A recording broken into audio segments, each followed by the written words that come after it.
n'okusoba kati afudde abanja UPRS nze nja kubyogera paka lwe nnaafa. Nze nali mbyogerako luli omukyala Shibah nankanga owava obulamu bwange okukka wadde abadde wano ng'azinda naye siri mukyawa siri ddamu kumwagala obulamu bwange bwonna kubanga bwenfa kati yabanzise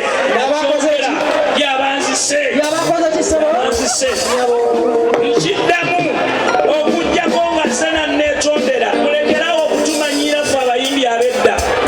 fe twatandika ekintu kino naye lwaki mutumanyira mbagamba ekintu kimu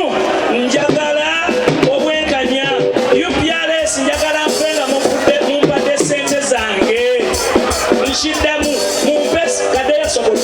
kadeya sokolinde kino kyenjogera naawe kikukwatako oyo afudde abanja UPRS nga byetulwanira hano ku National Theatre